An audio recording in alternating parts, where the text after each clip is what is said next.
What's up guys, welcome back to Let's Play Zoids vs. III.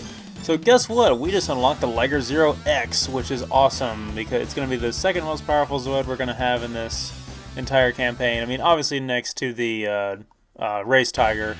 The Liger Zero X is faster and more maneuverable, but the Race Tiger has more health and more weapons and is just overall more durable. So we're obviously going to be switching out of this Redler.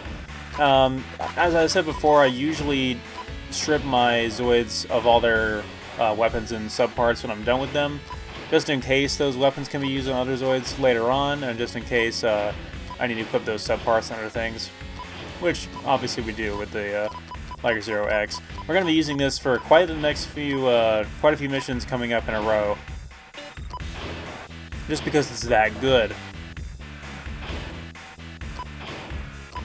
We're pretty much going to be using it until the end of the game when I finally want to use the Race Tiger again. Now, I'll say this again later on, but I've tried to use the Liger Zero X in the final mission, and it doesn't work out very well, so we still need the Race Tiger for that. Here's some alternate colors. That red one looks pretty cool, but I think I'm going to go with the white here, just to kind of personalize a little bit, show this off, because I'm not going to be able to demonstrate it in the tournament mode, so pretty much all the Zoids I'm demonstrating in the campaign, I deliberately did not buy a tournament mode because I knew I'd be demonstrating them here.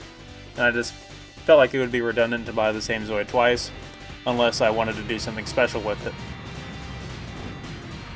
So yeah, the Liger Zero X is incredibly fast. We demonstrated it briefly in Battle Legends, but not a whole lot. We're fighting those little insect things. We're fighting, I can't remember what they're called. They're just little Zoid drone type things, and we're going to be fighting dozens of them. And luckily we've met up with RD here, and he's got his Liger Zero, of course, which I don't know how it's possible for multiple Liger Zeros to exist in the same place, but this is the game's continuity, not the anime's.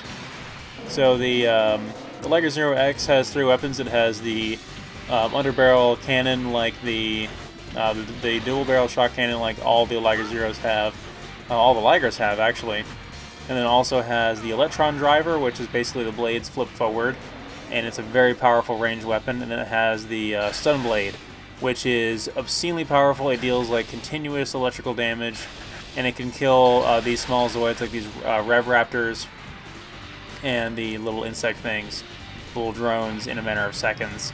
So we are actually very, very powerful for this. We can take out hordes and hordes of these Rev Raptors and the drones as well. The drones are kind of hard to hit with the Electro Driver, but at least the projectile flies straight and true. I'd be definitely willing to say that the Liger Zero X is one of the best Zoids in the game. And actually, I found somebody who did a speed run of the original Zoids Versus game, the first one, the tournament mode, and he was able to breeze through it in a ridiculously short amount of time with the Liger Zero X, just because the stun blade is so broken. Of course, it had limited ammo back then. It's funny, RD has the same weapon that the Saber Tiger has equipped to his Liger Zero, which is obviously a very poor choice, considering you can have great weapons like the long-range rifle and the dual sniper rifle on your Liger Zero. But the Liger Zero is very diverse like that, and I'm sure they just did it to balance it out. Make it mostly stock, but actually give it a weapon. And that weapon is still perfectly competent at destroying the drone things too, so he's fine. If anything, he has a lot of ammo. Yeah, one shot was able to deplete half this thing's health. I think they only have like 200 or 300 health maybe, or even less. And the Rev Raptors, I think, have, hard to say, maybe 12 or 1500. I think the default Rev Raptor has 1700. So I was thinking about actually making like an unofficial tier list for all the Zoids in this game, so you guys would know kind of how I personally feel like where they stat. Let me know if you guys want me to do that. I don't really know where I would post it. I was thinking about, if anybody knows about the Let's Play Sanctuary, I was thinking about posting it on there, because I didn't actually make a thread for Zoids vs. III on there, because the threads for the last couple of Let's Plays didn't really take off there. It's supposed to be a very helpful, nice community, and I like the website, but the thread for Basara, the thread for Ratchet and Clank, the thread for Bioshock Infinite, the thread for Bulletstorm, it all went nowhere. So yeah, I'm not really looking forward to sharing a game with a cult fan base on there, where especially, you know, if games where people actually know what they are not catching on there, people are going to be like, what the heck is this game? And, you know, at least here I know you guys already have subscribed to me because of the Battle Legends Let's Play, so you guys know what you're in for at least already.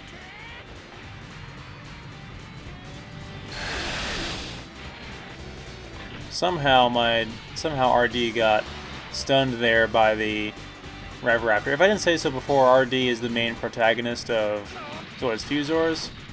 And I'm not that big of a fan of Fusors. I don't think I've ever actually finished it because it was the last series to ever be dubbed in English for us in the US, the last line of Zoids products to be released by Hasbro in the US as well.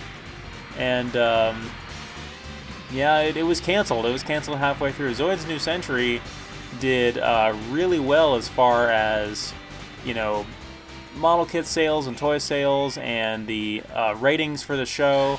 You know, Chaotic Century did okay, I'm assuming, but Fusors did not do well at all. So it was canceled, unfortunately, which sucks. I actually remember the very last episode that aired. It was the episode where they foreshadowed to the Energy Liger, and they acknowledged what the Energy Liger was. And I was so hyped, I was like, ooh, that Zoid looks so cool! And I never got to see what it actually was. So we got to keep fighting these things for a long time. Like, I'm not actually sure how many of these things we have to kill, but they're all over this map here. So we're going to be traveling quite a bit. And luckily, as I said, the Liger Zero X is fast as hell. I think I actually ran out of ammo for the Electron Driver too, so I'm going to have to use the shot cannon. I'm surprised, and as much as I talked about the blades having a limited ammo supply in this game compared to the previous game, I've never had an issue with any of the blade weapons running out of ammo. It's never happened to me before. I've just been so conservative of it, and I haven't just sat there and spammed it the whole time at the enemy. I'm usually using ranged weapons anyway. So the new characters for the battle story for this game are just that, they're new characters. Arrow is a new character, but this does take place during the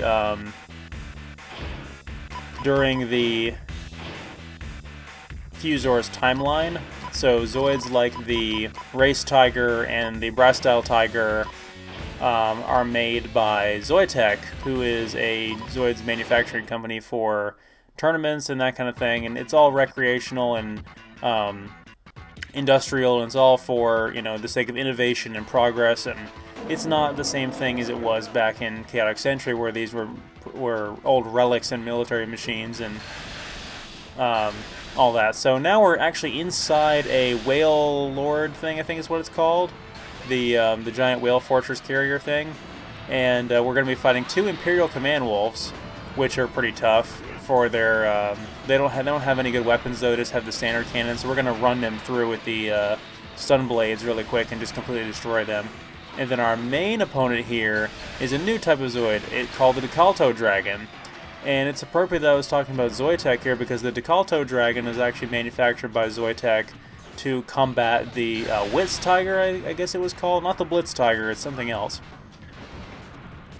It's not in this game, it's something they made a model kit of. I believe it's also in Zoid Saga. The Decalto Dragon is very tough. It has about 3,000 health, and we actually are almost about to die here if I'm not careful. Ooh, this is really close. But thankfully I know that this thing only normally has one weapon, unless it's been modified in some way. It only has one weapon. Unfortunately, that weapon does have homing capabilities, so I gotta be careful here. It looks like it also has a shield. I will be demonstrating the Decalto Dragon eventually, but yeah, this thing is tough, and this is a close quarters fight. I definitely need the intense maneuverability and pinpoint accuracy of the Liger Zero X for this fight, although we could do it with the Race Tiger as well if you so chose. If I could hit one more time, I'm done. Alright. Ooh, that was close.